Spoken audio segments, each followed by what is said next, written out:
Bien, alors on va parler donc de ce livre que peut-être vous avez lu, La faute d'orthographe est ma langue maternelle, l'histoire des événements qui ont fait d'un cancre un écrivain. Et oui, comment on devient écrivain sans avoir une formation littéraire, comment on apprend à écrire. La faute d'orthographe est ma langue maternelle, c'est d'abord une pièce de théâtre que vous avez jouée à Avignon, notamment avant d'être à Paris depuis le 5 septembre au théâtre Tristan Bernard. Peut-être un jour au Mans, je ne sais pas, la tournée va... Oui, on en a parlé tout à l'heure, oui, la tournée est en cours. Oui, ah, d'accord, très bien. Ici, ce serait pas mal, tiens d'ailleurs. Ouais. Oui, ce serait pas mal. Et vous profitez donc aujourd'hui de ce traditionnel jour de relâche au théâtre pour nous rendre visite et on vous en remercie. Est-ce que c'est finalement ce livre, est-ce que c'est pas le livre finalement d'un romancier, d'un ancien prof et d'un ancien cancre finalement en même temps? C'est le livre d'un cancre d'aujourd'hui. C'est-à-dire que non, moi je revendique encore d'être un cancre, d'apprendre toujours. Oui, parce que le cancre c'est une sorte d'être un petit peu hybride comme ça, qui à la fois est l'historien de sa vie, qui est un rêveur. Moi, je remercie beaucoup, et c'est cette pièce que j'ai écrite. Il faut essayer d'expliquer comment elle est née. C'est-à-dire que moi, je vais beaucoup dans les classes, et un jour, je me suis retrouvé dans la classe de mon enfance, c'est-à-dire dans la classe de mes 10 ans, un CM2 à Villemomble, le CM2 de Monsieur Brûlé, celui que j'ai honoré dans Le Chant de personne, puisque cet homme m'a sauvé comme enfant. Et la classe n'arrive pas, c'est-à-dire cette classe a été punie. Je trouvais déjà que c'était un signe des dieux, une classe dans laquelle je vais en tant que cancre et qui a fait une bêtise que j'aurais adoré faire quand j'étais jeune. Je trouvais déjà que c'était une façon de me dire bienvenue. Donc ils sont pas là et me retrouve tout seul dans la classe et il y a le bureau comme ça et il me revient en mémoire une scène d'enfance qu'on appellera humiliation pour aller très vite. Un remplaçant, le remplaçant de Monsieur Brûlé, m'a mis sur le bureau, mon cahier de dictée autour du cou, les mains sur la tête et m'a montré à la classe parce que j'avais réalisé cette performance assez extraordinaire de faire 26 fautes, 3/4 dans une dictée. Bon. Certains ici se disent, nous aussi on l'a fait, et certains même ont fait mieux, mais ne s'en vanteront pas ce soir, forcément. Bon, mais en plus, ce garçon a réussi une performance qui est, je l'ai dit puisqu'elle est dans le livre, et il a eu un double 0 à sa dictée, qui est une sorte de légion d'honneur pour un cancre. 2-0 à une dictée, c'est, comme je dis, c'est le hat-trick du footballeur, c'est 3 buts consécutifs dans le même match, c'est quand même une performance. Et parce qu'il a écrit orthographe avec un H dès le début, voilà. Donc ça c'est 0 et après le reste n'est que conjecture. Donc donc je suis là tout seul dans la classe. La classe n'arrive pas, on me prévient qu'ils ont été punis, je dois les attendre. Et je fais quelque chose que peut-être certains reconnaîtront. Je suis monté sur ce bureau, je me suis retrouvé. Ah, vous l'avez vraiment fait? Oui, je l'ai fait. Oui, je l'ai fait parce que et ceux qui ont vu ce film où le professeur Keating monte sur le bureau, Le cercle des poètes disparus. Absolument, savent que c'est une espèce de geste de transgression. C'est-à-dire en même temps, on désire réaliser ça quand on est adulte. On a des moments où on voudrait réaliser ces gestes d'enfant, comme quand on accompagne son fils et son fils en un jardin public, on rêve de se mettre à 4 pattes dans le bac à sable et de ne pas être ridicule. On a des envies de ce genre-là et il faut quelques circonstances et beaucoup d'anonymat pour qu'on y souscrive. Donc je suis monté là et tout est revenu. Là, tout est revenu tout à coup. C'était comme une bouffée de souvenirs et j'ai revu ce moment où cet instituteur m'avait humilié devant toute la classe. Donc là, on est vraiment dans la classe de votre enfance. Oui. Vous revenez devant les élèves dans la classe de votre enfance qui n'a pas changé. Quasiment. Non, c'est ça qui est bien avec l'éducation nationale, c'est qu'il n'y a pas eu assez de crédit. C'est vrai, faut reconnaître. Que le manque de crédit d'éducation nationale entretient les souvenirs. C'est-à-dire que, par exemple, vous pouvez, 40 ans après, vous retrouver et voir au fond de la classe la bibliothèque de votre enfance, celle qui recélait ses trésors, ses livres auxquels vous aviez accès une fois par semaine le samedi. J'ai même ouvert la porte et j'ai vu ces petits timbres que l'on vendait. Il y avait des timbres antituberculeux que les enfants vendaient un petit peu en porte-à-porte. Je ne sais pas si vous vous souvenez. Bien sûr. Voilà. Et on devait en vendre un maximum. Que ça. Il y avait encore ces timbres de cette époque-là. Donc, merci à l'éducation nationale au manque de crédit. Donc, pour ma mémoire, ça a été formidable. Je me suis donc retrouvé vraiment à 10 ans dans cette classe. Et là est remontée toute cette humiliation. Et quand j'ai écrit ce texte, et plus encore quand je l'ai joué, c'est ce petit gamin de 10 ans avec qui je me suis retrouvé en tête-à-tête qui m'a expliqué l'adulte de 60 ans. C'est une démarche un petit peu particulière, un peu étonnante, mais c'est réellement ce qui s'est passé. C'est-à-dire que si on lit tout simplement le factuel de cette situation-là, on a un garçon humilié devant la classe, Comment fait-il pour résister à cette humiliation? Comment se fait-il même que cet enfant ne soit pas devenu violent?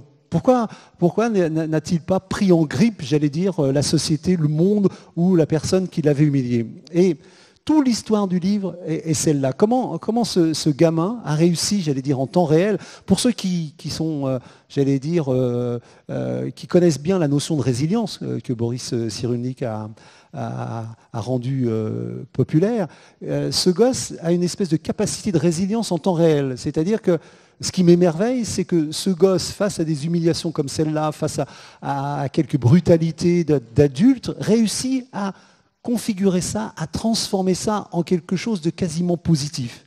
Et c'est cet esprit romanesque que ce livre investit et cherche à comprendre. Et que moi, j'ai cherché à comprendre. Parce que je me dis, pourquoi est-ce que toi, Daniel, tu n'as pas versé à des moments donnés dans cette violence-là? Après, je donne quelques réponses, bien sûr. Il y a quand même une phrase à un moment donné qui fait tout basculer, que vous dit le remplaçant, qui dit, pour faire autant de fautes d'orthographe, il faut être bête, et bête à manger du foin. Alors ça, c'est la phrase terrible. Oui. Parce qu'elle vous insulte, cette phrase. Oui, c'est bête à manger du foin. Bon, beaucoup de gens ont entendu cette phrase-là. Ouais.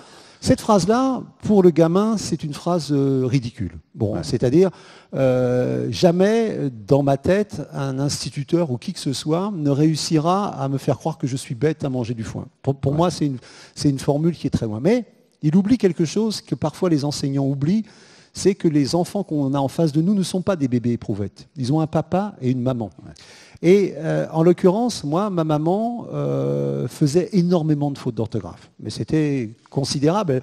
Ma maman a eu son premier enfant à 15 ans et 3 mois. Elle a eu son certificat d'études et elle est devenue maman de ses 13 enfants, dont je suis le 11e. Donc, elle s'est occupée de beaucoup d'autres choses que de la syntaxe et de la concordance des temps. Bon, donc, elle faisait énormément de fautes d'orthographe. Et donc, cet homme, sans le savoir, et de façon, j'allais dire, innocente, entre guillemets, était en train de dire que ma mère était bête. Puisqu'il disait, il faisait un lien qui est le lien, un espèce de lien souverain qu'on fait beaucoup et contre lequel lutte ce livre, c'est de faire un lien entre le fait de faire des fautes d'orthographe et l'intelligence.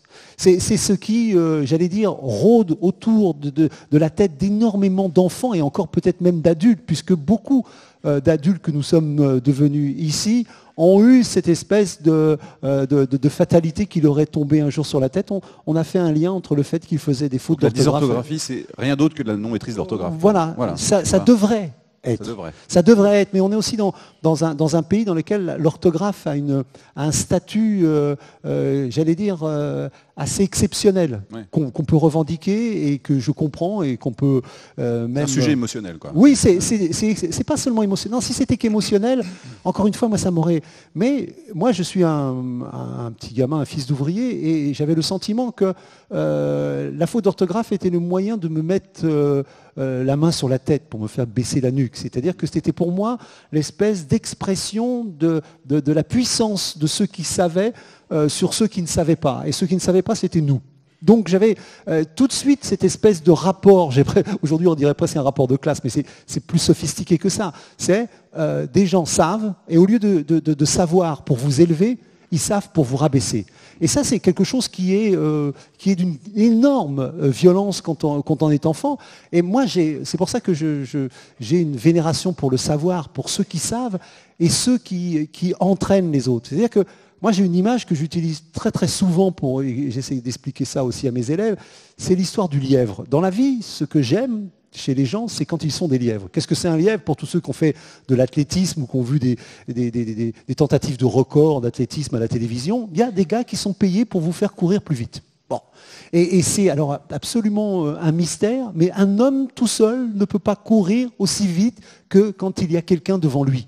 Il n'y a aucun record du monde en athlétisme du 1500 mètres jusqu'au 10 000 qui peut être battu sans lièvre. Donc c'est même métaphysiquement intéressant de savoir qu'il nous faut quelqu'un devant nous pour aller plus vite que ce qu'on est capable d'obtenir tout seul. Je trouve que c'est intéressant même mais socialement. Donc dans la vie, il y a à peu près 2 types de gens. Il y a des gens qui sont devant vous, parce que la vie les a mis devant vous, l'intelligence, la culture, la position.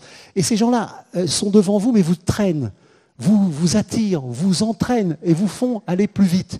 Et pour ça, il faut qu'ils soient devant vous, je vais dire pour employer une formule, il faut qu'ils soient 1 mètre devant vous. Voilà. S'ils sont 1 mètre devant vous, vous allez courir plus vite. Mais s'ils sont 1,50 m devant vous, ces gens-là, ils vous larguent. Ils ne vous tirent pas, ils vous larguent. Et dans la vie, pour moi, il y a 2 types de gens. Ceux qui vous entraînent ou ceux qui vous larguent. C'est-à-dire ceux qui profitent de leur force, de leur connaissance, de leur culture, de leur aisance, de tout ce qui les met un petit peu au-delà de vous, qui vont vous entraîner grâce à ça, ou au contraire, qui vont garder ces 50 cm qu'ils exercent comme une espèce de privilège divin. Donc voilà, c'est ça, c'est tout. Et moi, dans ma vie, quand on est enfant, quand on est adulte, on rencontre des lièvres, et il y a ceux qui vous larguent et ceux qui vous entraînent à courir un peu plus vite. Voilà, c'est aussi simple que ça. Moi, ce sont des images... C'est une belle explication. Voilà, oui. Mais moi, étant cancre, j'avais besoin d'explications simples. donc je me suis fabriqué des explications qui sont à ma portée. Alors, l'explication que vous avez donnée par rapport à votre maman donc, explique le titre du livre, La faute d'orthographe est ma langue maternelle. Oui. En fait, vous avez continué derrière, finalement, à faire des fautes d'orthographe de manière affective. Bien sûr, oui. C'était une relation... Cet homme a dit que quand on fait des fautes d'orthographe, on est bête, donc il a dit que ma mère est bête. Je vais lui prouver que par non. Solidarité avec ma mère. Par solidarité, oui, comme je dis, par solidarité avec ma mère, j'ai fait des fautes d'orthographe. Bon, bien évidemment, c'est une facilité. Comme il dit dans le texte, ce gamin, il faisait déjà pas mal de fautes avant. Bon, d'accord. Donc, c'est ce qui lui permet de dire qu'il venge sa mère par anticipation et qui lui permet de dire ce que je pense très fort. C'est-à-dire que dans le texte, il dit « ma mère est mon futur antérieur ». Et moi, quand ce gosse dit ça, ou trouve cette formule-là, ça m'émeut.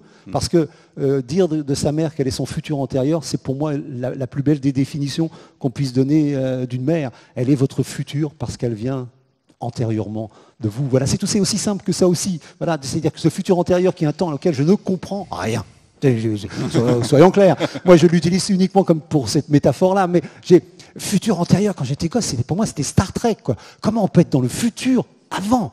J'étais un peu perturbé par ça, quoi. Je disais, chez les adultes, ça a l'air compliqué, chez les adultes. Mais enfin bon, après, avec le temps, je me suis aperçu qu'il y avait d'autres temps qui étaient compliqués. Que grâce aux fautes d'orthographe de votre mère, vous êtes resté en bonne santé, c'est drôle cette phrase. Oui, c'est vrai. Je dis 2 choses. D'abord, grâce aux fautes d'orthographe de mon père, on est resté mal logé. Parce que mon père, je dis, envoyait au HLM des demandes sans faute qui revenaient sans HLM. Bon, c'est une réalité. Mon père, et j'ai un souvenir que j'ai raconté, je crois, dans le champ de personnes, et qui m'a marqué même par rapport à l'orthographe. Mon père écrivait régulièrement des lettres pour demander à HLM. On habitait quand même à beaucoup dans ce qu'on appelait un 3A à l'époque, même les gens, tout le monde disait ça. Il envoyait des lettres, il avait une calligraphie. Mon père était d'origine martiniquaise, il avait cette calligraphie, j'allais dire qu'on ne trouve plus que dans les îles, quoi. C'était plein d'étayés, des choses super. Et je me rappelle un soir, comme ça, il fait sa lettre et il fait une faute. Et il commence à effacer, à gratter. Et ça partait pas. Il est allé jusqu'à la lame de rasoir et il a fait un trou. Il a fait un trou dans sa feuille. Et ça a été un véritable désastre parce que c'était une très longue lettre comme ça. Et il a essayé de colmater. On a inventé la mie de pain. Tout quoi. Ça a été une soirée de haute technologie pour essayer de boucher ce trou dans la famille. Bon, on a quand même posté cette lettre. Et cette lettre est revenue avec une espèce de circulaire voilà, tapé à la machine en biais pour dire que, comme d'habitude. Donc, il faisait cet effort considérable d'aller vers les autres, de faire attention, de soigner sa syntaxe. Il nous avait relu cette lettre, pour nous c'était de la poésie quasiment. On allait avoir un HLM de poète grâce à mon père. Ben non, on a eu une lettre circulaire nous disant que ben non, encore une fois, il faudrait encore attendre. Tandis que ma mère, elle, ce qui était extraordinaire, c'est qu'elle faisait tellement de fautes, vraiment, que quand j'étais malade, quand j'avais ces sueurs, ces fièvres qu'ont les gamins, j'étais dans mon lit, mais vraiment, et normalement j'aurais dû geindre et puis ma mère m'aurait laissé là, très bien. Mais j'étais en train de m'imaginer, maman va écrire un mot d'excuse au maître. Et là, je voyais la panoplie de fautes d'orthographe, il y allait y avoir dans ce mot d'excuse. Et je me disais, mais je vais la riser quand je vais revenir avec... D'abord, premièrement, je me disais déjà, un rhume, il y a un H, ça va être un problème. Donc ça, c'est une petite maladie, donc il vaut mieux pas que je l'attrape, parce que de toute façon, ça va mal se passer. Ouais. Et une pharyngite. Alors là, une pharyngite... Enfin, moi, je sais pas vous, mais moi, j'ai jamais eu les moyens d'en attraper une. Hein, parce que, donc, quand vous avez cette espèce de menace au-dessus de la tête, il faut rester en bonne santé, quoi. C'est quasi obligatoire. Donc, grâce à l'orthographe de ma mère, on est resté en excellente santé. Elle n'avait peut-être pas prévu le claquage, mais elle ne devait pas savoir l'écrire, c'est pour ça. Alors, c'est un garçon finalement qu'on découvre dans le livre, enfin, qui se construit grâce à ses carences finalement. Oui, oui, mais moi je dis souvent que j'ai lu pour de mauvaises raisons. Parce que pour moi, il n'y a que de mauvaises raisons de lire. J'allais dire, quand on est adulte, on lit un livre parce qu'il a du succès. C'est une mauvaise raison. On lit un livre parce que justement personne ne le lit. On lit un livre parce que Télérama en dit du bien, ou on lit un livre parce que Télérama n'en a pas dit du bien. Bon, tout ça, c'est des raisons. On a ou c'est chez Gallimard, ou c'est chez Au Seuil, ou c'est chez Lindon. On achète un petit peu des livres comme ceux qui n'y connaissent pas grand-chose en vin achètent des étiquettes. Hein, c'est-à-dire que moi, bah oui, il y a des gens qui ont un plaisir énorme, ils achètent un vin avec un très beau millésime, avec un nom ronflant, et déjà, avant d'avoir débouché la bouteille, le plaisir est là. Et moi, je me souviens aussi d'une anecdote comme ça. J'étais prof dans un lycée en Seine-et-Marne, un endroit où il y avait des inondations. Et j'avais un proviseur, on était le midi à la cantine, avec le pinard de la cantine, et elle arrivait, et puis elle s'installait, et elle nous racontait les vins extraordinaires qu'elle avait bu pendant le week-end, et tout ça, et la cave formidable qu'elle avait, et elle nous parlait du vin, il y avait plus de mots que de vin dans les bouteilles. Moi, c'est tout ce que j'ai constaté en règle générale. Et un jour, elle revient catastrophée, parce qu'il y avait eu des inondations, et sa cave avait été inondée, et toutes les étiquettes s'étaient décollées. Et elle dit, mais on savait plus ce qu'on buvait. Et elle dit, avant on buvait des étiquettes, maintenant on est obligé d'apprendre à boire du vin. Voilà. Mais je veux dire, encore une fois, on pourrait utiliser la même métaphore avec les livres si on les mettait tous sous couverture blanche, sans savoir si c'est du Gallimard, si c'est du Minuit, si c'est de l'Actes Sud et tout ça, et qu'on lise seulement des textes, je pense que le paysage littéraire serait complètement bouleversé parce qu'on ne viendrait pas avec ces a priori-là. Donc, voilà, c'est la même chose qui se passe pour moi quand je dis qu'il n'y a que de mauvaises raisons de lire. Moi, j'ai lu effectivement pour de mauvaises raisons, et je raconte comment j'ai lu ou Proust ou Roger Martin Dugard. Est-ce que vous pouvez nous raconter Proust? La scène telle que vous allez la faire, vous la faites au théâtre? Oui. Alors, vous la connaissez par cœur, évidemment. Voilà, oui, si, je peux vous raconter cette scène. Je dis, en gros, il y a une question qui dit, bon, Monsieur Piccoli, vous dites qu'il n'y a que de mauvaises raisons de lire et que la pire, ce sont les filles. Bah, je dis oui, bien sûr, bien évidemment. Et qui ici n'a pas lu pour séduire une fille, hein? Bah oui, il faut vous comprendre, les garçons jouent au foot et les filles lisent. Et comme les filles ne vont pas se mettre sitôt à jouer au football, les garçons se mettent à lire. Au moins un livre, pour au moins une fille. Moi, il y en a eu deux. Ouais. Une pour Roger Martin Dugard et une pour Proust. Une coureuse de fond et une crâneuse. Oui, je devais avoir 14 ans pour Proust, j'étais en 4e, et en seconde pour Roger Martin Dugard. Roger Martin Dugard, je vous raconte, c'était une jeune Eurasienne. Elle est assise comme ça sur le banc à la cour du lycée, de la porcelaine. Un Tanagra, si j'avais connu le mot à l'époque. La seule fille pour laquelle j'ai renoncé à jouer au football à la récréation. C'est pour dire. Hein. Elle est là sur un banc, elle lit un livre, je tourne autour d'elle comme un coyote pour savoir. Les Thibauts. C'était les Thibauts. Alors je cours à mon marché, à mon tout à 100 francs. Hein. Là-bas, on pouvait échanger 3 livres lus contre un pas lu. Hein. C'est comme ça. Un livre lu, ça vaut moins. Bah oui. Bon, je l'ai trouvé, pas le temps de chercher, je l'ai échangé. Bon. Et dès le lendemain, je m'assois à l'autre bout du banc. L'air de rien, mon livre ouvert à la main. L'air de rien, c'est-à-dire l'air idiot, quoi. Bon. Bah oui, je m'inquiétais, je me demandais, est-ce que c'est à moi d'engager la conversation, du genre, ah, mon père aussi s'appelle Roger, comme l'auteur. Enfin bon. Elle m'évite d'être ridicule, elle fait « Ah, tu lis les Thibauts ?» Ouais, elle se penche sur moi, c'était engageant, quasi intime, merci Roger. Mais tout à coup, j'ai vu sa porcelaine se craqueler, son visage est tombé en morceaux, elle était déçue. J'ai cru que j'avais oublié le prix d'occasion sur le livre, bien sûr. Non, elle a soupiré. « Ah, tu n'en es qu'au premier tome ?» Les Thibauts, c'est 5 tomes. Les Thibauts, j'aurais dû me méfier.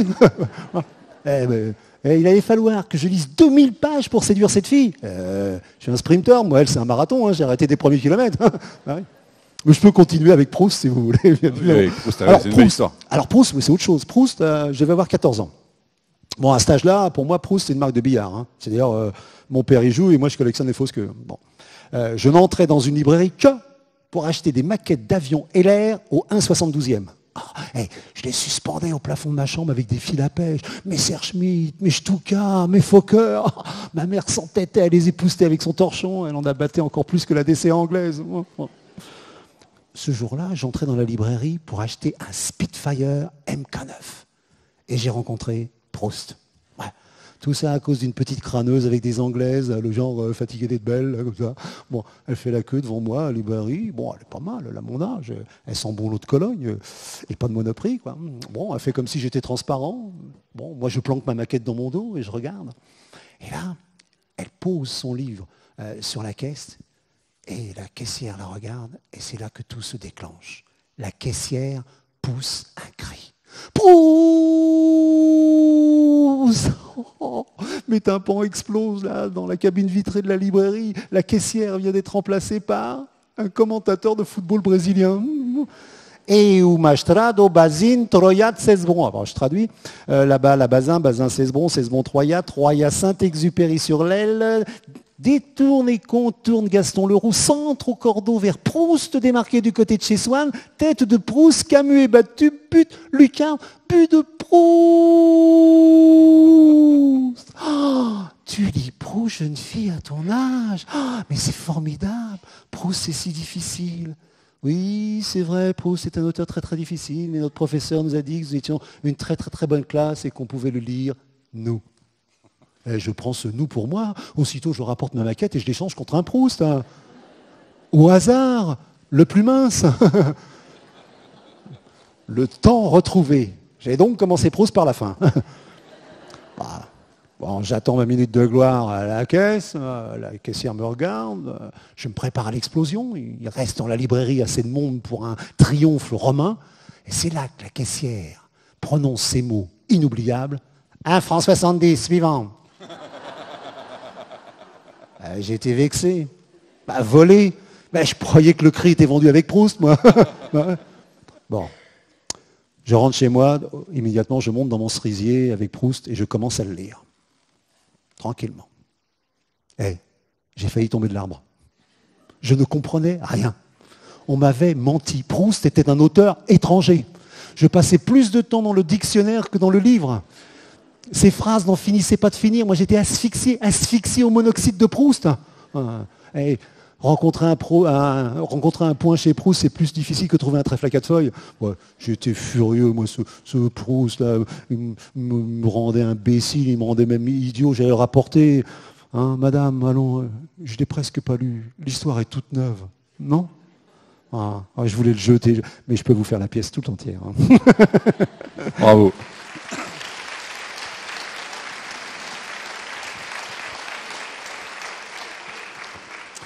Et finalement, vous vous rendez compte que Proust, c'est une drogue, au final. Oui. Non. Ça, je dis que Proust est une drogue parce que c'est vrai que...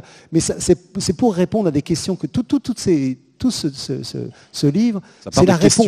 C'est la réponse à des questions d'élèves ou même d'adultes.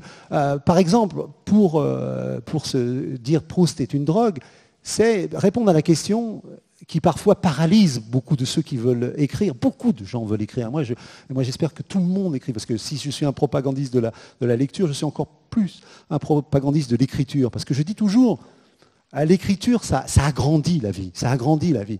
Et il y a une image qui est très simple, que tout le monde peut partager et comprendre. Après, on reviendra à Proust et au pourquoi de Proust.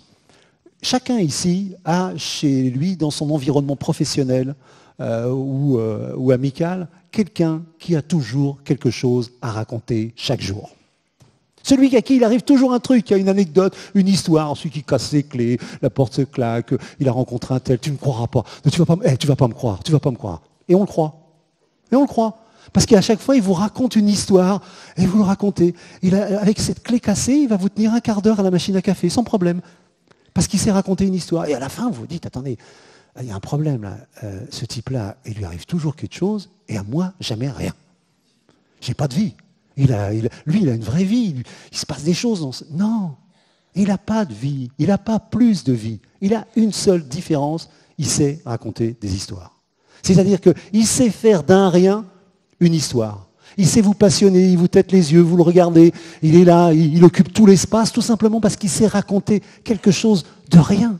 de misérable. Des fois, vous vous dites, mais moi, il m'arrive beaucoup plus que ça. Moi, ma vie, si je savais la raconter. Si je savais la raconter. Combien de fois vous avez entendu ça si je savais la raconter. Moi, on vient me voir pour me le dire, ça aussi. Eh bien, apprendre à raconter, ça s'apprend. Et plus on apprend à raconter, plus on agrandit sa vie. C'est comme si on soulevait dans un énorme ballon parce que, tout simplement, on sait raconter. On sait raconter le peu qui nous arrive ou l'extraordinaire qui nous arrive. Et c'est pourquoi apprendre à raconter, détailler ces mécanismes, apprendre ces schémas narratifs dont je parle dans le livre est fondamental. Parce que plus on arrivera à raconter sa vie, plus elle sera belle. C'est aussi simple que ça. Plus on verra les autres s'intéresser à soi, plus on se trouvera intéressant. Apprendre à raconter, c'est travailler l'estime de soi. L'estime de soi, il est dans les yeux des autres. Donc, c'est pour ça que je trouve ça essentiel. Donc, c'est pour ça que je raconte des histoires comme ça. Et quand les gens me disent, mais oui, mais moi, je suis pas Proust, moi, c'est pas un génie, c'est ce que j'ai vécu. Mais non, mais je lui dis, et donc je raconte ce qu'a fait ce gamin à 10 ans et ce que j'ai fait, moi, enfin, c'est à 14 ans, moi, je voulais être Proust. Parce que comme j'avais lu tout Proust à force, parce que la petite crâneuse en question, pour la séduire, moi, j'ai lu tout Proust. Et j'ai fini par m'intoxiquer au Proust. Et donc, je voulais être Proust. Comme je disais, je voulais manger comme Proust, mes petites madeleines et tout ça. Et j'essaie d'expliquer aux élèves qui sont en face de moi que ce gamin, comment il a fait pour se débarrasser de ce poids que consistent les images indépassables ou inatteignables. Beaucoup de gens, et il faut faire attention à ce mécanisme mental, trouvent des modèles tellement inatteignables qu'ils sont sûrs de ne rien faire.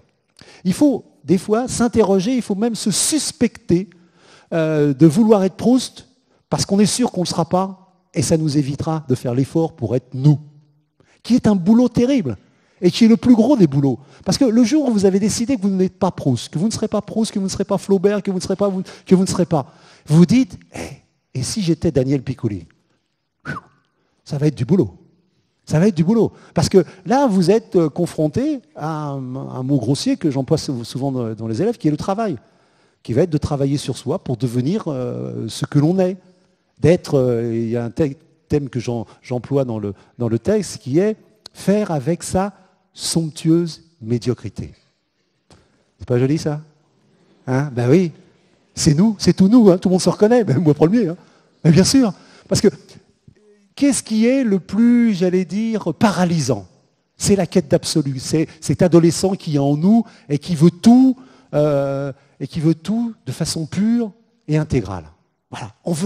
Quand on veut écrire un texte, on veut un truc qui est mortel, on veut que le texte qu'on écrit sur la feuille soit aussi beau que dans la tête. Toute personne tentant de faire ça est morte. Morte à la création, morte à l'écriture, à la peinture, à autre chose, quoi qu'il en soit. Tous ceux qui n'ont pas compris qu'il y aura toujours une différence, mais des fois infime, entre ce qu'il y a dans votre tête et ce qu'il y a sur la feuille, eh bien, toute personne ne comprenant pas ça ne fera pas. Elle sera comme cet enfant. Vous avez tous vu ces enfants qui commencent à dessiner, et ils sont tout petits. C'est un crabouillage. Vous ne reconnaissez rien de ce qu'il est en train. Et tout à coup, parce que le trait a bougé, est parti par là, il prend sa feuille, il la froisse et il la jette. Elle n'est pas comme le dessin dans sa tête. Et il est en train d'apprendre qu'il va se bagarrer toute sa vie pour accepter que le monde ne soit pas aussi beau que dans sa tête, que ce qu'il rêve dans sa tête, ce qu'il écrit dans sa tête, ce qu'il peint, ce qu'il joue en musique, ne peut pas être aussi beau qu'en vrai. Et c'est accepter ça, et c'est un très très long travail. Alors après, j'utilise le terme de l'asymptote. Tout le monde sait ici ce que c'est que l'asymptote. Je ne vais pas faire réviser les cours, mais cette idée qu'il y ait une espèce de force d'élément ou de force vitale qui tend vers, sans jamais l'atteindre, mais je trouve ça somptueux, ça. Quand on a compris qu'on va être toute sa vie en train de se rapprocher de cette espèce d'idéal qu'on a dans la tête, mais qu'on ne l'atteindra jamais, si on accepte ça, donc si on accepte sa somptueuse médiocrité, on est en mouvement. Et il n'y a plus de problème après. Il n'y en a plus. On y va. Et après, on verra ce qu'il en est de la différence, de la distance. Est-ce qu'elle sera grande, infime? J'en sais rien. Mais si on accepte ça, c'est bon. Et ce gosse est... Et je ne sais pas pourquoi, dès son plus jeune âge, et à cause, et ce que je raconte surtout, c'est que toutes ces prises de conscience qu'on pourrait presque considérer comme philosophiques, il les prend à partir, j'allais dire, d'expériences triviales, d'expériences simples, d'expériences de la vie. C'est-à-dire, vous êtes un garçon de 14 ans, il y a une fille de votre âge qui lit Proust, vous êtes un sale petit coq prétentieux, vous dites, si elle peut, moi aussi. C'est idiot, c'est complètement idiot. Mais ça peut vous mettre en mouvement, effectivement, vers tout Proust. Et la drogue en question. Mais il y a plein d'autres choses qui nous mettent en mouvement comme ça. Hein. Donc, c'est ça que je raconte, et c'est ça que je veux dire aux enfants, aux jeunes gens, aux adolescents, aux adultes que je rencontre, parce que c'est de la rassurance par rapport à soi-même, à ce qu'on est capable de faire, à ce qu'on a envie de faire. Et je trouve que ce devrait être le boulot de tous les artistes, écrivains, musiciens, poètes, de dire que c'est pareil pour eux, même après 40 ou 50 ans d'exercice de leur art. Le peintre, le musicien, l'écrivain, qui d'autre, doit dire que ce n'est jamais aussi beau que dans sa tête. Il doit le dire, c'est un devoir à l'égard de tous ceux qui vont s'arrêter de faire parce qu'ils croient que celui qu'on voit à la télé, celui qui a réussi, celui qui fait des livres, lui, non. Et qu'il est de cette essence divine dont l'autre n'est pas. C'est le boulot de ceux qui font, de dire que dans la tête, des fois j'ai envie de dire, un jour, il y aura des moyens techniques qui nous permettront d'aller en exploration dans notre tête et de le montrer aux autres. Et je vous verrai, je vous assure, vous verriez comme c'est beau dans ma tête en ce moment. C'est dingue. Et si je pouvais vous y emmener en voyage, j'adorerais ça. Mais il va falloir vous contenter du livre. D'accord ? Est-ce que justement, par rapport à ce que vous dites, est-ce que ce qui vous fait progresser, vous, c'est parce que vous essayez tout le temps, vous cherchez justement à ce que ce soit sur la feuille tel que c'est aussi beau dans votre tête. À chaque fois, un peu plus à chaque livre, vous essayez ? Non, c'est-à-dire que c'est un mouvement que j'ai intégré. C'est-à-dire que ce sera toujours comme ça. C'est-à-dire le travail fera que les choses se rapprocheront. Mais plus fondamentalement, et c'est-à-dire pour ça que je le mets en forme de cette manière-là, moi j'ai envie de faire partager ça. C'est-à-dire que j'ai tous ces chemins de traverse qu'on peut prendre pour arriver à comprendre tout ce dont on est en train de parler. Moi, ce que je veux, c'est le mettre à la disposition de façon romanesque. C'est-à-dire que quand je fais un livre comme ça, qui est à la fois un roman, une pièce de théâtre, il y a là-dedans tout un tas d'éléments qui permettent à chacun de se dire, bah oui, c'est vrai, moi aussi, je ressens ce sentiment-là, et de se dire, maintenant, qu'est-ce que j'en fais ?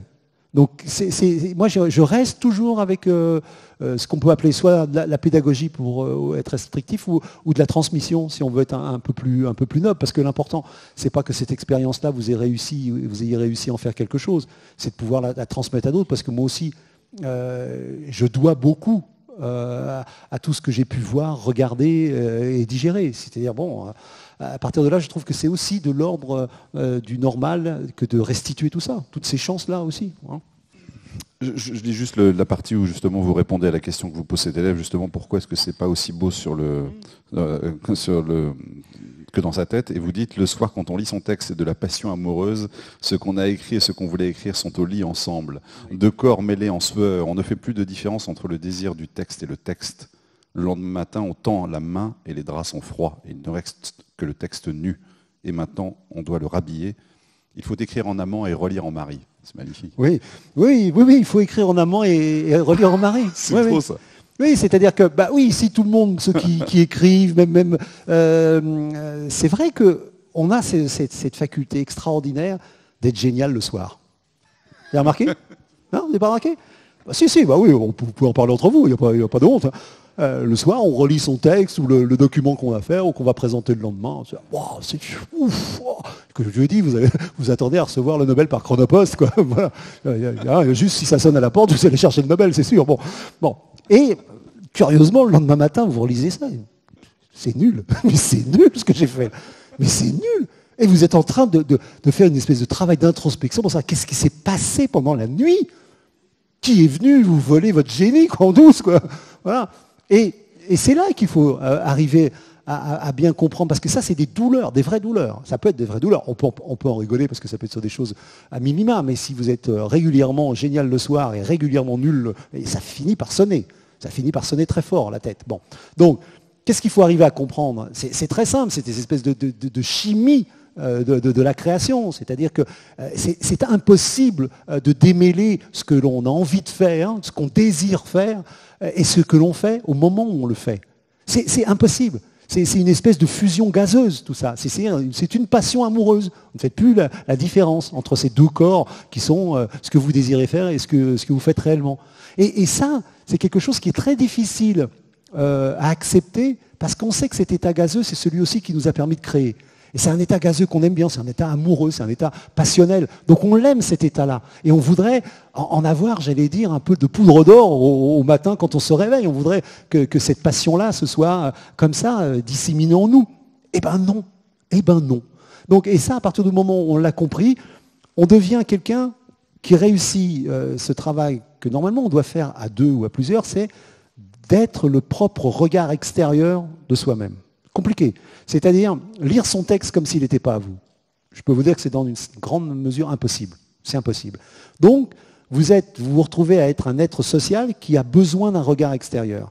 Et là, vous vous retrouvez devant cette problématique que beaucoup d'entre nous connaissent, c'est-à-dire comment trouver ce regard absolument miraculeux qui fait que vous avez affaire à une personne qui vous veut ni trop de mal, c'est dire t'es nul, t'as vu ce que t'as écrit, ni trop de bien, mon chéri, c'est formidable.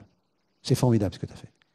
Parce que je dis que ce sont deux tueurs, ça, ou deux tueuses. Celui qui vous dit, putain, attends, regarde un peu ce que tu fais, ou, ah mon chéri, j'adore. J'ai adoré la société, j'ai adoré. Il y a un grand silence, hein, il y a des gens qui se reconnaissent. Hein. Non, je plaisante. Mais c'est normal, ça. Et c'est un progrès formidable quand dans sa vie, et on le sait, on a à côté de soi, près de soi, ce regard-là. Ce regard qui est sans arrière-pensée, qui effectivement s'en tient à ce que vous avez fait. Et là, vous êtes sûr d'avoir trouvé, j'allais dire, le lièvre idéal de votre vie. Hein, c'est-à-dire quelqu'un qui va effectivement vous tirer au loin. Parce qu'il n'y a pas ces deux tentations tueuses qu'on rencontre chez beaucoup de monde. Vous tuez par un effet de médiocrité et vous tuez par un effet de passion amoureuse. Quand vous avez ça, gardez-le, gardez-la. Vous avez un trésor. Alors comment vous faites pour publier? Parce que vous n'êtes jamais satisfait de ce que vous lisez. Ah mais non, mais moi je peux vous dire, alors là mes éditeurs vous le diront, moi le manuscrit, il faut me l'arracher. Le dernier roman que j'ai publié, l'anecdote est tout à fait vraie. Mon éditrice me dit, bon Daniel, écoute, là, il faut que le 27, tu me le rendes parce qu'on part en fabrication. J'ai dit, moi, tu me dis le 27, parce que je dis à mes éditeurs, vous me dites le jour et je vous rends au jour en question. Bon. Le 27, vers 11h du soir, mon éditrice, Daniel, j'ai pas reçu ton texte. Et je lui dis, le 27, ça se termine à 23h59. Et j'ai encore gratté la demi-heure qui me restait, et je lui ai envoyé à 23h59. C'est tout, c'est aussi. Mais parce que, bien évidemment, ça n'existe pas. Moi, je ne relis surtout pas mes textes parce que ça me met en rage.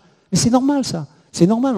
On est tous, et je raconte cette histoire qui est vraie dans le texte. C'est-à-dire que moi, je suis un fils d'ouvrier, et j'ai appris à écrire avec mon père, qui n'écrivait pas. Mon père, il était chaudronnier, et je bricolais avec lui. Et cet homme, il était carrossier automobile aussi, parce qu'il retapait des voitures pour les revendre. Bon. Et il m'avait donné une aile à poncer. C'était un chef-d'œuvre pour moi. Moi, j'étais le petit arpète qui tendait les outils, qui tenait la baladeuse. Et puis un jour, quand on vous donne une aile à poncer, c'est que vous êtes devenu grand, quoi. Vous avez 9 ans, quoi. C'est énorme. Voilà. Et vous poncez cette aile, vous poncez, et vous passez la main, et puis votre père il vous dit, quand ce sera très doux, c'est bon. Et papa, c'est très doux, viens voir. Et puis, quand tout est terminé, elle est parfaite, votre aile, vous passez votre main dessus, vous l'embrasseriez. Il sort la baladeuse et il passe un coup de lumière rasante. Et là, vous voyez tous les défauts. C'est-à-dire que cet homme, qui n'a fait aucune formation pédagogique, a compris comment m'expliquer ce qu'il en était de ce qui apparaissait comme abouti et qui ne l'était jamais si on changeait le regard. Et à partir du moment où on a compris ça de son père à 10 ans, qu'on a compris ça sur ce que c'est que s'exprimer, faire, produire quoi que ce soit, on est tranquille. On est tranquille parce qu'on cherchera toute sa vie la baladeuse, c'est-à-dire ce regard, cette approche qui fera que ce que vous croyez parfait, que ce que vous croyez abouti peut encore aller plus loin. Donc voilà, et ça vous l'apprenez en bricolant avec votre père. Et c'est aussi ce que je veux dire dans ce texte. C'est-à-dire qu'il n'y a pas de moyen supérieur ou sacré pour apprendre. On peut apprendre de tout. On peut apprendre du fait effectivement de bricoler comme ça. Moi, mes parents, je les vénère parce qu'ils ont justement réussi à m'apprendre les choses sans discours. C'est-à-dire que quand tout à l'heure je parlais de Boris Cyrulnik et je parlais de cette résilience en temps réel, ce que j'appelle la résilience en temps réel, c'est-à-dire cette capacité pour cet enfant de 10 ans de transformer une humiliation ou un traumatisme en quelque chose de positif, je le dois tout simplement à l'esprit romanesque de mes parents. C'est-à-dire que mes parents, devant la difficulté phénoménale dans laquelle on était matériellement, n'avaient qu'une ressource pour nous, c'est faire de notre vie instantanément un roman. Et c'est pour ça que j'ai commencé le chant de personne par ce que j'appelle la griffe du tigre, c'est-à-dire c'est cet épisode où le petit gamin, pour des raisons qui sont dans le livre, découvre la cicatrice dans le dos de son père un matin, alors qu'il n'aurait pas dû être levé. Mon père, c'était un bel athlète, un très bel homme pour moi, à l'image de l'idéal, et il avait une cicatrice de plus de 50 cm autour de l'omoplate, comme ça. Et gamin, je vois ça. C'est-à-dire, je vois ce corps parfait avec cette blessure. Et je me dis, à cet instant précis, ma vie peut basculer. Et souvent, je fais ce roman-là, et si ton père t'avait dit ceci, c'est-à-dire, il voit que j'ai vu, et il est devant un gamin qui est un peu les yeux écarquillés, qui n'a pas encore compris, qui n'a pas compris ce qui se passait. Il lui dit, écoute Daniel, assieds-toi, ton papa va t'expliquer, j'ai eu un jour une pneumonie, un pneumothorax à billes, on m'a retiré un poumon, c'est pour ça que je suis allé en sanatorium, j'ai une cicatrice comme ça, et quand je rentre du travail, tu as pu remarquer, des fois j'ai l'épaule un peu plus basse, mais c'est pas grave, je vais bien, on est bien. Bon, cet homme me raconte la vérité. Il me raconte la vérité et il me plonge dans peut-être une vie de drame. Et comme je dis des fois en plaisantant, peut-être 10 ans d'analyse à 100 € la séance. Bien. Mon père, n'ayant pas ce rapport-là à la vie, il me dit tout simplement, quand je vois cette cicatrice, il me dit, ça, c'est une griffe de tigre. C'est-à-dire qu'il fait du gamin que je suis le fils d'un gars qui a chassé le tigre avec le Maharaja de Buru-Buru, quoi. Immédiatement et dans l'instant, je deviens ce fils-là. Je pars toute la journée. Moi, j'étais à dos d'éléphant toute la journée. C'est extraordinaire. En une remarque. Et pourtant, fondamentalement, cet homme m'a menti. Il m'a menti. Et j'ai adoré, et je pense que certains d'entre vous ont vu dans Le Monde cet article sur le mensonge des enfants. La façon qu'avait le mensonge de construire les enfants. D'avoir à l'égard du mensonge des enfants cette espèce de regard beaucoup plus bienveillant qu'on peut l'avoir. Pas seulement bienveillant, c'est maintenant de l'ordre de la façon de se former. Bon, chacun verra cet article, il est en ce sens-là intéressant. Moi, c'était bien, mais parce que mes parents étaient comme ça.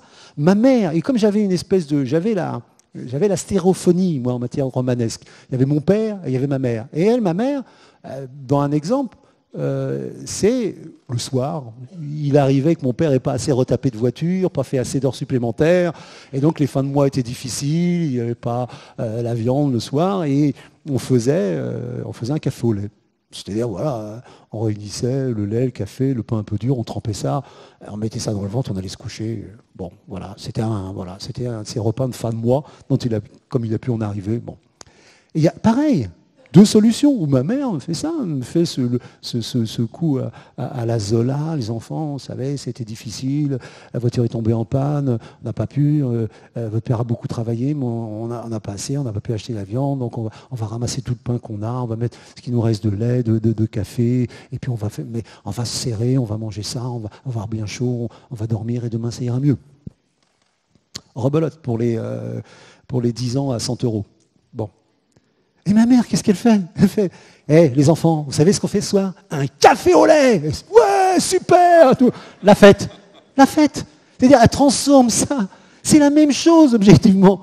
Voilà, donc je veux dire que je suis le produit de ces deux êtres qui avaient cette qualité-là, sans le savoir. Hein. Et comment est-ce que je pourrais être autrement fabriqué, être d'un autre métal que de ces deux-là? Et ce serait à la fois inconséquent et obscène que de ne pas l'être. Donc, Bien évidemment. Et c'est pour ça que eux, ce qu'ils m'ont transmis de façon très intuitive et que j'ai formulé avec le temps, moi j'essaie de le transmettre de la même façon. Parce que c'est exactement ça qu'ils m'ont donné et qu'ils m'ont offert. Et c'est vrai que même quand je dis que ma mère a inventé le gratin à rien, parce que ma mère elle faisait tout brûler, elle faisait tout brûler, elle faisait tellement tout brûler, et je le raconte souvent, et c'est vrai qu'enfant, j'ai cru que le goût de brûlé était une épice qu'on rajoutait. Et j'ai toujours... Ah oui. Ah non, mais elle en mettait partout. Hein. Non, mais on sentait tout, même le fromage blanc, c'est pour dire. Hein. Et j'avoue que j'ai toujours été très étonné que chez Ducrot, on ne trouve pas une saveur goût brûlé. Et je pense que Ducrot devrait y penser, ça aurait un succès extraordinaire. Qu'est-ce que tu fais ce soir? Brûlé. Non, formidable. Donc, ma mère faisait tout brûler et elle faisait des clafoutis à rien. C'est-à-dire qu'on ne savait pas ce qu'il y avait dedans, il n'y avait rien. Il y avait une pâte, c'est un clafoutis à rien. Et elle avait un plat de reste comme ça, voilà, qui était aussi un clafoutis à rien. Et j'étais toujours sidéré, et je le dis dans le texte, c'est parce que c'est encore aujourd'hui une formule qui me revient. Si, chez nous, il n'y avait jamais rien, mais il y avait toujours des restes. C'est un truc... Parce que ma mère, comme elle disait, je laisse rien perdre. Ouais. Et je me suis dit, dans ma vie, quand je raconte des histoires et tout ça, je dis, je laisse rien perdre. Je prends tout ce qu'il y a partout autour de moi pour faire mon plat. Parce que c'est le propre des écrivains. Et pour ceux qui ont vu ce film Usual Suspect, qui est un schéma narratif extraordinairement intéressant et un mécanisme de création extraordinairement intéressant. Parce que moi, quand j'ai vu ce film, je le dis parce qu'il y a des amis qui peuvent le prouver, je trouve la fin tout obligatoirement. Pourquoi? C'est-à-dire cet homme qui construit en temps réel une histoire avec tout ce qui tourne autour de lui. C'est exactement ce que font les créateurs et les écrivains. C'est exactement ce qu'ils font. Sauf que leur métabolisme fait qu'ils le transforment de telle manière qu'on ne le reconnaît pas. Mais tout ce qu'il y a, le créateur est un prédateur. Tout ce que vous lui dites, tout ce qu'il voit, c'est des fois à 1 an, à 10 ans ou instantanément, il le transforme. Ça mange de tout. Ça broie, ça a un pylore, ça a tout ce qu'il faut. Voilà. Et ça, c'est quelque chose que je trouve également intéressant quand on est parent et qu'on emmène voir des fois, qu'on traîne ses gosses à une exposition, un concert, un truc. Et on ne sait pas. Dans 10 ans, dans 5 ans, ça va ressortir de quelle manière? Qu'on n'ait pas peur, qu'on soit même, j'allais dire, indestructible devant cette mauvaise humeur qu'ils mettent. On les tire, on leur allonge le bras, mais on leur allonge la vie, je peux vous dire. Et c'est leur boulot à eux de résister. Et c'est notre boulot à nous de dire, t'inquiète pas, ça va se déposer. J'adorais, quand j'étais gosse, le terme sédimentation. Voilà. Quand vous allez dans une exposition, c'est de la sédimentation, avec le marmot qui ne veut pas venir là. Voilà. J'ai plus envie de vous poser de questions, c'est tellement bien de vous écouter en fait. On parlait du changement de regard tout à l'heure, parce que vous avez prononcé ça, et c'est vrai que finalement on se dit, ce remplaçant dont vous parlez dans le livre, si c'est lui votre prof, et si c'est pas M. Brûlé dont vous parlez dans le champ de personne, vous n'êtes pas là. Bien sûr, mais bien sûr, et c'est ce qui fait qu'on est aussi des parents extrêmement angoissés. Tout le monde, à la rentrée scolaire, a entendu, t'es avec qui cette année? T'es avec qui? T'as monsieur machin, t'as monsieur ça, Parce que, très profondément, et vous n'allez pas le dire à l'enfant en question, vous savez que son année, et peut-être sa vie même, va être différente. C'est-à-dire, il a tel instituteur ou telle institutrice, il a 9 ans, 10 ans, 8 ans, 6 ans, 7 ans, et ça peut faire basculer sa vie. Tout le monde ici connaît l'histoire de ces enseignants qui nous ont sauvés, dans lesquels on s'est buté, mais par hasard.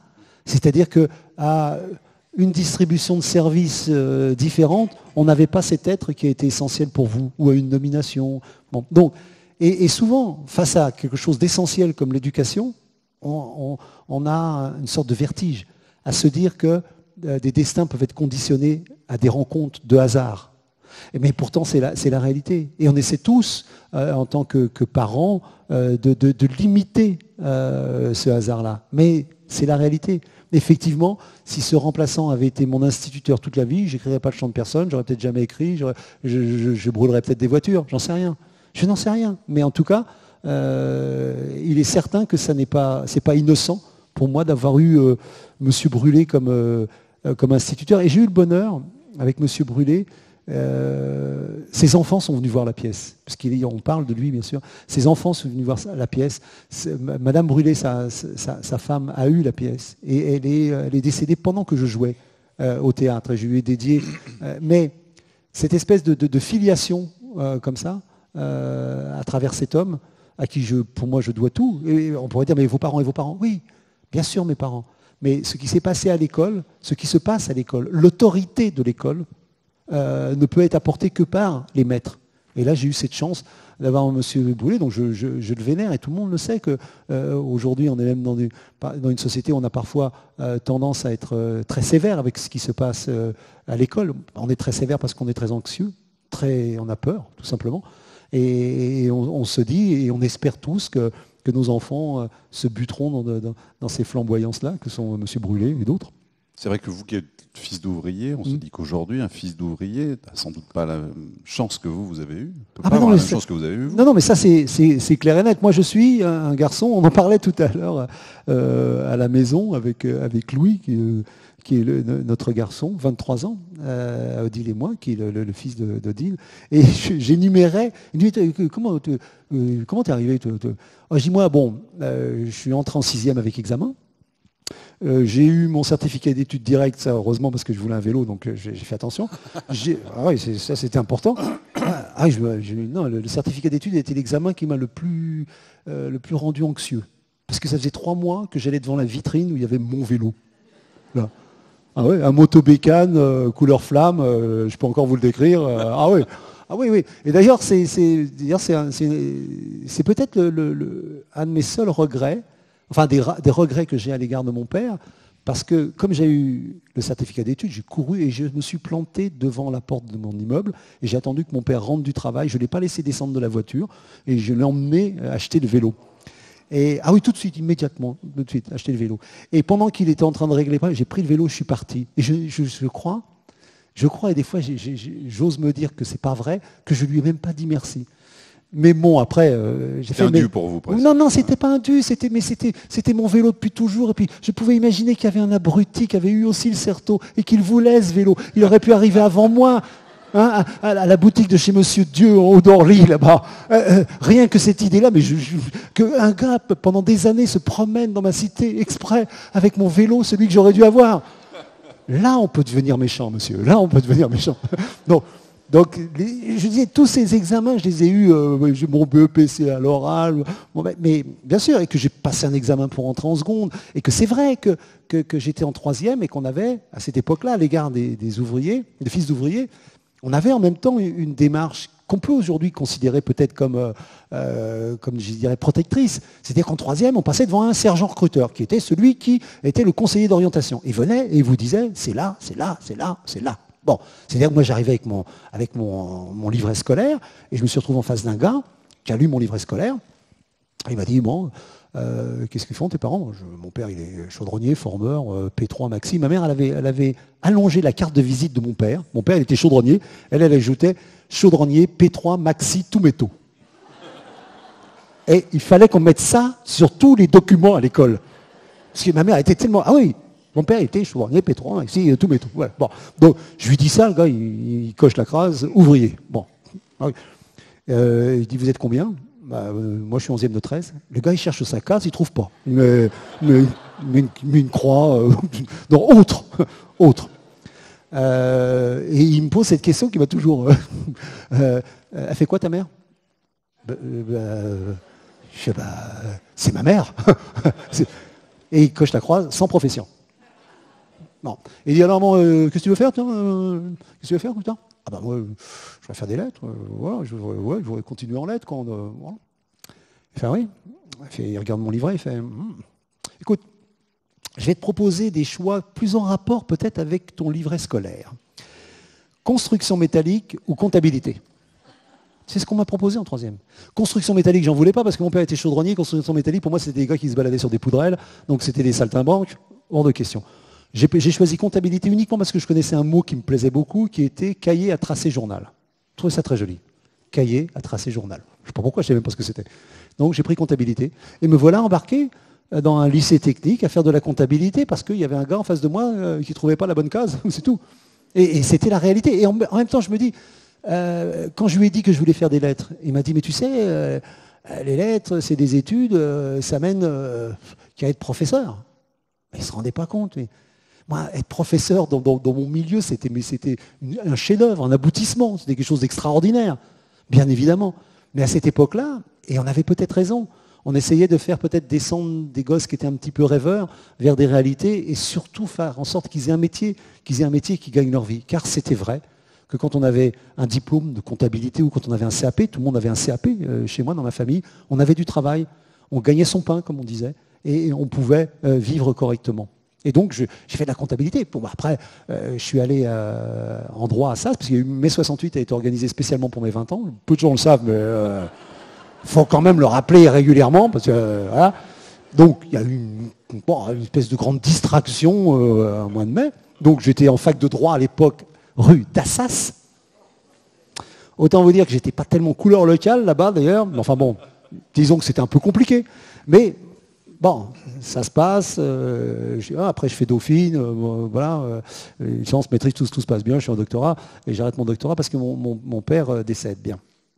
Donc, mais aujourd'hui, un gosse qui vient avec l'équivalent de ce que j'ai, c'est-à-dire un bac STG, quoi, STG comptabilité, quelque chose de genre là.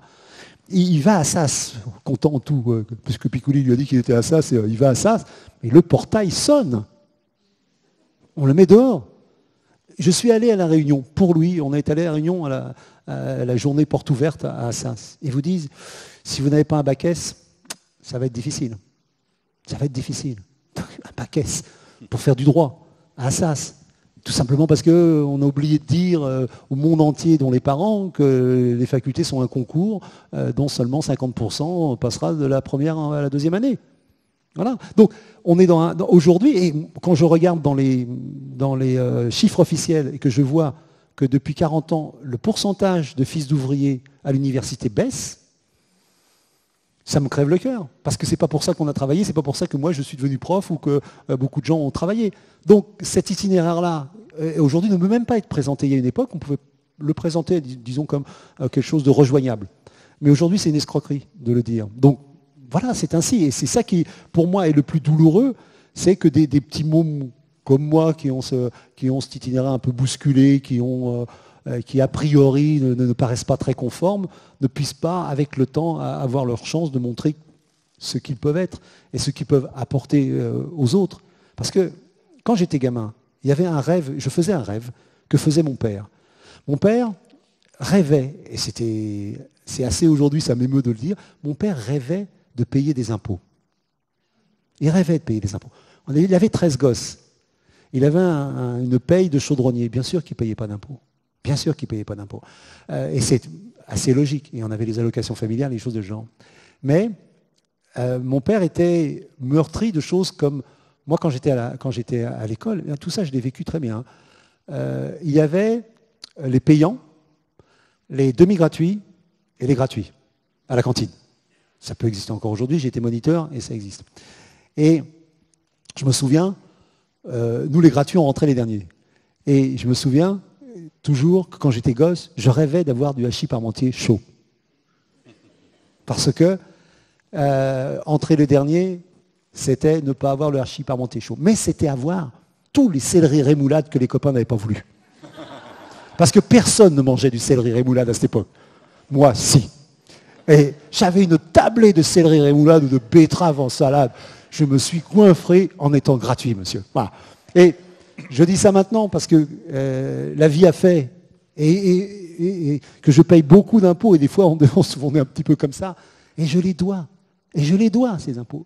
Voilà, c'est tout, point à la ligne. À ceux qui aujourd'hui n'en paient pas et en paieront si on leur donne leur chance. Voilà, c'est aussi simple que ça. Pour moi, des fois, les trajectoires et les sociétés, si elles s'inscrivent dans le temps, elles peuvent voir dans ces petits mômes turbulents un jour ceux qui paieront les retraites de gens plus apaisés. Et si on n'est pas, et si on n'a même pas ce rêve-là quand on est gamin, c'est dommage. Et aujourd'hui, je crains bien que beaucoup d'enfants ne puissent pas avoir ce rêve-là. Donc les choses ont, dans ce sens-là, beaucoup changé. On donne l'impression d'être parti loin de la faute d'orthographe, mais pas du tout.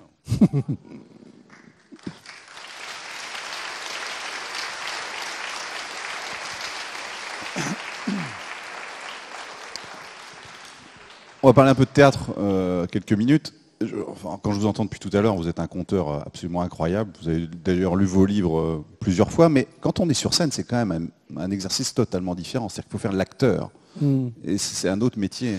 Ça a dû être compliqué pour enfin, c'est une metteur en scène, je crois, c'est ça? Oui, pour mon metteur en scène. De vous trouver le ton, quoi, de vous faire trouver le ton. Non, mais c'est une expérience, cette expérience de théâtre est extraordinaire. Elle est d'abord, également, elle aussi, j'allais dire, une de ces facultés dont on parlait tout à l'heure, de transformer des moments qui pourraient être difficiles.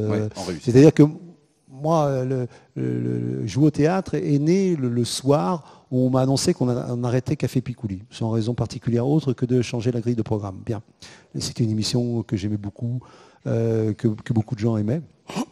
Bien. Instantanément, dans la minute, parce qu'il faut que je trouve des solutions, je me dis, Daniel, maintenant tu n'as plus d'excuses pour ne pas jouer au théâtre. Ça fait des années que tu nous racontes, que tu as envie de monter sur les plans, que quand tu étais petit, tu voulais être Lorenzaccio, mieux que Gérard Philippe, tout ça. Bon, bref, tu en as raconté des trucs. Maintenant, qu'est-ce qu'il faut faire? Eh bien, fais-le. Et instantanément, je me suis mis en mouvement pour ça. Parce que cette émission, bien évidemment, me prenait, me mangeait tout l'oxygène sous la ventouse. Hein, ça, il n'y a pas de problème. Bon, et donc, je me suis mis en mouvement, le texte, chercher, pour mettre comme objectif Avignon. Tout ça, je l'ai fait. Et faire du théâtre ou se produire devant des spectateurs apprend énormément de choses. Bon, c'est une leçon d'humilité, bien évidemment, mais c'est curieusement, ça apprend beaucoup de choses en matière d'écriture. Et il y a quelque chose, j'ai été confronté à quelque chose que je trouve sidérant, mais extraordinaire. Je pense que vous connaissez tous l'anecdote de ce concours de sosie, un concours de sosie de Charlie Chaplin. Il y a 150 sosies de Charlie Chaplin qui défilent et on désigne les meilleurs. Et donc, le vainqueur, tout ça, les médailles, les machins, le prix, la coupe, tout. Charlie Chaplin s'était glissé dans les concurrents. Il a fini 15e. Et je trouve cette histoire extraordinaire. Véridique? Véridique, non, véridique, vérifié. Je sais peut-être pas le bon classement, mais il n'a pas gagné, il était dans les choux. Il était dans les choux. Et quand j'ai commencé à jouer avec mon metteur en scène, donc je jouais, moi, Daniel Picouli, le gamin et tout ça. Et j'entendais le metteur en scène. Mais non, il n'est pas comme ça. Il n'est pas comme ça. Ce gosse, il a été humilié, il est en colère, il a la rage, il faut que tu montres qu'il a la rage. Bon, moi je suis obéissant, c'est des professionnels, moi je dis rien, je fais ça. Et donc je surjoue ça. Bon. Et ça n'allait pas, ça collait pas. Et j'essayais de comprendre ou d'expliquer pourquoi. Parce qu'elle me disait, oui, bon d'accord. Je dis, moi si ce gosse avait, face à une humiliation comme ça, ressenti cette rage-là, il serait devenu violent. Violent. C'est-à-dire que, et plus j'ai joué, après j'ai commencé à comprendre. Et il y a une phrase qui, c'est curieux, c'est une phrase que j'ai quand même écrite depuis déjà pas mal de temps, et il y a une phrase qui m'a fait comprendre le gamin. Et ce que je dis est tout à fait juste. Et on pourrait se dire, attends, il est en train de parler de lui, enfant. Non, le gosse qu'on était à 10 ans, il faut beaucoup d'attention pour le comprendre et retrouver ce trésor qu'il était et comment il fonctionnait. Parce qu'on a mis beaucoup d'applications à le faire disparaître. Non. Cette phrase, c'est ce gosse, à un moment, le maître lui dit « Courbe la tête, fier Sicambre ». Bon. C'est une phrase, Clovis, Saint-Rémy, tout le monde connaît ça. Bon. Et le gosse lui dit, pas le moment de lui dire que la vraie formule, c'est pas baisse ta tête, fier Sicambre, mais courbe la tête, fier Sicambre. Il dit ce qu'il veut, moi je baisse pas, je courbe. Dans cette seule phrase, le gosse m'explique comment il a transformé tout ce qui lui est arrivé. Comment les mots l'ont aidé à transformer toutes les situations, à les absorber, à se les réapproprier et à arracher ces épines qu'on lui envoyait, de lui retirer ses pieux avec lesquels on voulait le transpercer. C'est ça qui me plaît dans ce gosse et c'est ça que j'ai découvert en écrivant ce texte-là. Pourquoi il n'a pas basculé dans la violence. Et cette simple phrase montre la force des mots. C'est-à-dire, on le sait tous que si on pouvait, comme par une baguette magique, donner les mots à ceux qui aujourd'hui expriment leur mal à être ou leur par la violence, on serait débarrassé d'une grande partie de cette violence-là. Et c'est pourquoi l'école est si importante, a donné si... C'est un peu... Pour le comprendre, il faut redevenir amoureux. Vous avez tous été amoureux, on est tous amoureux, et on le sera à vie. Il faut se rappeler le moment où on écrivait des lettres d'amour.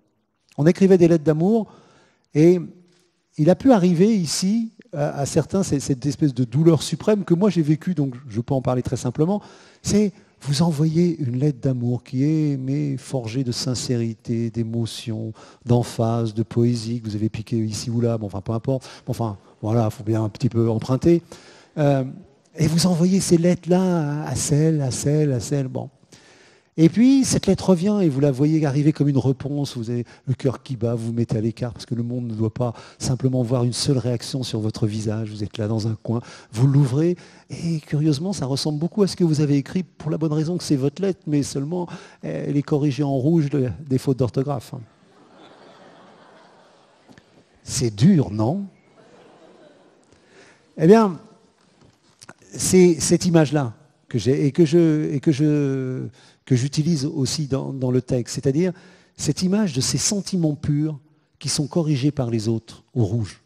C'est-à-dire de ce sentiment adolescent, jeune que l'on a, d'avoir des choses à dire, et que parce que ça se bouscule dans la tête, dans la bouche, dans les mots, on ne soit pas capable de les dire, et que l'on vous juge à ce que vous produisez, et que l'on vous rejette à la lumière de ce que vous produisez, au lieu de vous envisager à la lumière de ce que vous êtes. Et si on ne comprend pas ça, on ne peut pas comprendre la violence. Ce garçon qui reçoit une lettre comme ça, il peut être dégoûté de l'amour à vie pour une seule raison. C'est qu'il sait qu'il ne saura jamais peut-être écrire aussi bellement que c'est dans son cœur. Et que jamais, en face, on ne pourra s'en apercevoir. Et ça peut vous dégoûter de l'amour, des femmes et du monde en général. Donc, c'est rien. Et j'aime bien utiliser le vecteur de l'amour pour qu'on comprenne, parce qu'on comprend la douleur que ça peut représenter et la rage que ça peut produire chez quelqu'un. Donc c'est pour ça que c'est important les mots, que c'est important de les pacifier. Et que c'est vrai que le monde est, je disais tout à l'heure, quand c'est raconter une histoire, le monde est plus grand, et quand on possède un vocabulaire, et il est toujours plus grand. Donc c'est ce à quoi on travaille, et c'est pour ça que j'aime l'écriture, parce que l'écriture, c'est une espèce de façon de vous plonger dans une quantité phénoménale de problèmes à régler, ligne par ligne, mot par mot, et d'aller chercher des solutions, j'allais dire à la virgule près.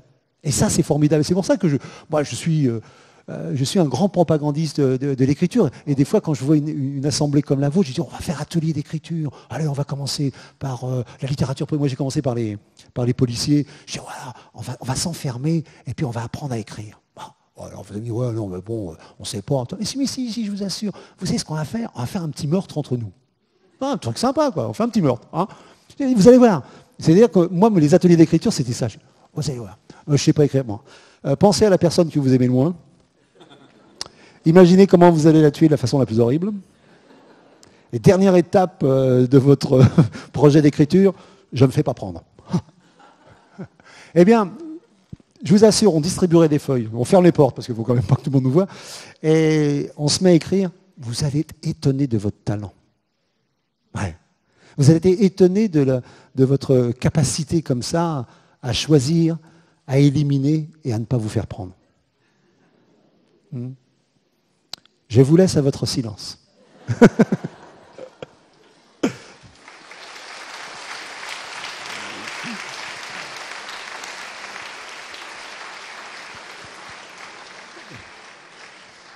Ça doit être assez troublant, enfin, au théâtre, parce que c'est vrai que vous écrivez vos livres, vous n'avez la réaction de vos lecteurs que quand vous discutez avec eux, quand vous êtes en dédicace. Là, vous êtes au théâtre, vos mots, vous les prononcez, vous avez la réaction tout de suite du public. Est-ce que ça change quelque chose quant à votre manière d'écrire après? C'est-à-dire de savoir que tel mot va provoquer telle réaction. Parce que vous ne savez pas ce qui se passe dans la tête de vos lecteurs. Non, mais c'est vrai que ça change quelque chose de fondamental dans le rapport à l'écriture, qui est l'éthique.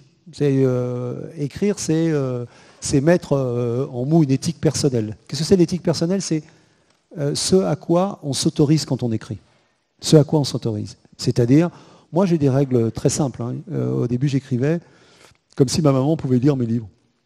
Au début, c'est-à-dire, ma mère, si elle lisait un livre de moi, si elle y avait rencontré un gros mot, elle serait arrivée, elle m'aurait caloté.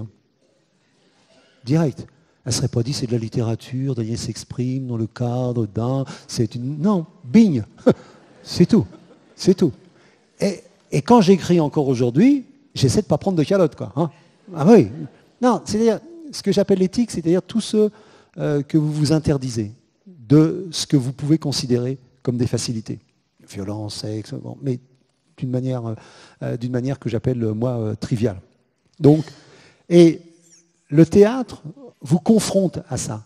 Parce que vous avez un espèce de vertige quand vous êtes devant un public, c'est que parfois vous le sentez réagir à des choses que vous trouvez d'une qualité non pas inférieure, mais qui n'est pas, j'allais dire, aussi aboutie que ce qui a pu ne pas provoquer de réaction ou seulement un silence ou de l'attention, ce qui est beaucoup, ce qui est énorme au théâtre. Donc, le théâtre vous confronte vraiment avec l'éthique de l'écriture, c'est-à-dire jusqu'où vous êtes capable d'aller trop loin, comme on dit, pour susciter une réaction. Un bon mot, comme on dit. Ou un bon mot, oui, un bon mot, ou une émotion, et que vous en soyez, que vous n'en ayez pas honte. C'est pas si simple que ça. Parce que, qu'est-ce qu'on aime ça? Non, mais qu'est-ce qu'on aime ça, faire réagir une salle ou amuser? C'est comme quand on est môme. Moi, qu'est-ce que j'adorais faire rire ma classe. J'étais un chahuteur intégral. Je dis, non, j'étais bon, c'est très bon. Et ce plaisir, on a fait un bon mot, un mauvais mot, on a foutu le cours en l'air, on a mis le professeur en difficulté. Mais on est content. C'est vrai, c'est horrible, mais avec le recul, voilà. Mais c'est la réalité. Et on pourrait être ce gauche chahuteur sur scène, qui a envie, qui rigole, quoi, qui s'amuse, qui fasse quelque chose. Mais après, on fait confiance à l'écrivain, on fait confiance au texte, on fait confiance pour que ça se passe d'une manière qui vous convienne. Mais on est confronté à ça. C'est-à-dire, être au théâtre, c'est comme si vous écriviez et que vous aviez derrière vous quelqu'un qui vous corrige en temps réel, quoi. Les rires, les silences, les moments qui fonctionnent, ceux qui ne fonctionnent pas, ou moins, ou pas comme vous pensiez. C'est de la correction tout de suite, comme ça. C'est du rouge, comme ça. Et après, parce que moi j'ai modifié mon texte beaucoup. C'est ce que je vais vous demander, c'est que l'acteur respecte l'auteur. Respecte le texte de l'auteur. Moi, l'auteur, alors là, quand je suis sur scène, je m'en occupe pas. Alors, ce gars, il a fait son boulot, il est allé dans son bureau, il a tapé ses voyelles, ses consonnes, il a fait son truc, il est content, c'est un livre. Bon, il ne va pas en plus demander à l'acteur de ne pas apporter sa petite graine. Bon, donc non, et j'avais mon metteur en scène qui était lui le gardien du temple, parce qu'il aime beaucoup le texte. Bon, moi aussi, j'aime beaucoup le texte. Il me disait, mais Daniel, mais c'est bien écrit, je t'assure, c'est bien écrit. Change rien, il me disait. Je dis, ouais, moi, bon, voilà. Mais ça, c'est un plaisir supplémentaire qui, bien évidemment, peut me poser des soucis, parce qu'il faut caler la mémoire. La mémoire, quand même, c'est un truc... Là aussi, vous êtes confronté à une espèce de bestiole étrange qui est votre mémoire. Pourquoi elle fonctionne? D'abord, déjà, pourquoi vous arrivez à retenir 1h15 de texte, alors que, bon, des fois, avec les récitations, vous aviez un peu mal. Et là, vous êtes 1h15 et voilà, vous dites le texte. Et pourquoi vous avez cette espèce de mémoire spatiale qui fait que vous vous rappelez des choses parce qu'elles se passent à ce moment-là, ici, de cette manière-là, avec cette lumière, tout ça.